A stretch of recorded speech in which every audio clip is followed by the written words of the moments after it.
हड़मो सबको ही जड़ाड़ा। कठिन वचन मत बोल, पर निंदा झूठ तज, साच जवाहर खोल, सतवादी जग में सुखी। आदरणीय अध्यक्ष महोदय एवं निर्णायक महोदय, यहाँ उपस्थित सभी साधन बंदियों को मेरा सादर जय जनेन्द्र। जैसा कि आप सभी को विदित है कि प्रवर्तमान योग गोष्ठी में मेरा विषय सत्य अनुव्रत एवं असत्य के विविध भेद है। तो हम सर्वप्रथम सत्य के बारे में जानेंगे कि सत्य कहते किसे हैं और सत्य जो पद है उसका निर्माण कैसे हुआ है। सत्य शब्द का निर्माण दो शब्दों से मिलकर हुआ है, सत प्लस या। सत अर्थात वास्तविकता, या अर्थात थामना। जो वास्तविकता को थामे हुए है वही सत्य है। जो वास्तविकता को थामे हुए है वही सत्य है। जिस प्रकार रोटी बनाने से पहले आटे को गूंथना आवश्यक है, उसी प्रकार हमें सत्य को समझने से पहले असत्य को जानना आवश्यक है।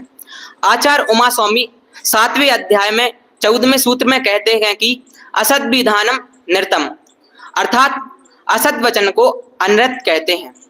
और धवला पुस्तक 12 में भी इस प्रकार का कथन आता है कि मिथ्यता संयम कसाय पमादुट्ठवियो बयान कलापो, अर्थात मिथ्यात असंयम कसाय और प्रेमास से उत्पन्न वचन समूह को असत और अनृत जानना चाहिए। आगे पुरुषार्थ सिद्धि उपाय नामक ग्रंथ में आचार्य अमृत चंद्र देव कहते हैं कि यदिदं प्रमादयोगात् सद्विदानं विदीयते किमपि तदन्यत्रमपि विगेयं तद्भेद संति चत्वारा। जो कुछ प्रमाद कसाय के योग से स्वयं और पर को हानिकारक अथवा अन्यथा रूप वचन कहने में आता है, उसे निश्चय से असत्य और अनृत जानना चाहिए। असत्य के 4 भेद हैं, सत्य का अपलाप, असत्य का उद्भावन, अन्यथा प्ररूपण और गर्हित वचन। अब हम सत्य का अपलाप जानेंगे कि सत्य का अपलाप कहते किसे हैं। सत्य का अपलाप अर्थात विद्यमान को अविद्यमान कहना। जैसे कि किसी क्षेत्र में देवदत्त नाम का व्यक्ति उपस्थित है और वहां हमसे किसी ने पूछा कि यहाँ देवदत्त है, तो हमने उसको उत्तर क्या दिया कि यहाँ देवदत्त नहीं है। यही सत्य का अपलाप है। और दूसरा असत का उद्भावन अर्थात अविद्यमान को विद्यमान कहना। जैसे कि किसी क्षेत्र में घड़ा तो नहीं है, लेकिन वहां किसी ने हमसे पूछा कि यहाँ घड़ा है, तो हमने उसको उत्तर क्या दिया कि हाँ यहाँ घड़ा है। यही असत का उद्भावन है। अन्यथा प्ररूपण अर्थात कुछ का कुछ कहना।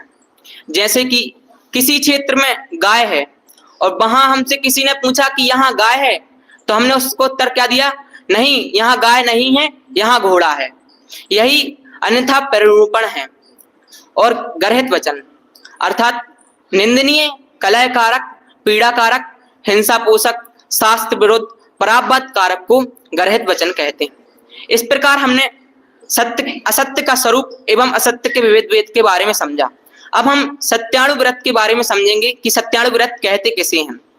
आचार्य समंतभद्र स्वामी रत्नकरण श्रावकाचार्य में कहते हैं कि स्थूल मलिकम न वदति न प्राण वादयति सत्यमपि विपदे एतब वदन्ति संता स्थूल मृषावाद वैरमणम, अर्थात जो स्थूल असत्य स्वयं नहीं बोलता और दूसरों से नहीं कहलाता और तथा ऐसा सत्य भी नहीं बोलता जिससे स्वयं और पर को हानि हो जाए, आपत्ति हो जाए, ऐसा सत्य भी नहीं बोलता, उसे उस संत पुरुष को स्थूल झूठ का त्यागी कहते हैं।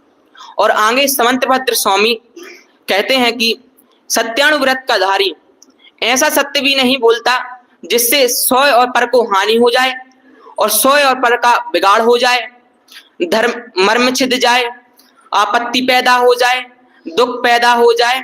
ऐसा सत्यानुव्रत का धारी ऐसा सत्य भी नहीं बोलता। इसी प्रकार हम सत्यानुव्रत का स्वरूप समझें और सत्य को ग्रहण करके असत्य को त्याग करें। इसी मंगलमय भावना के साथ मैं अपनी वाणी को यहीं विराम देता हूं।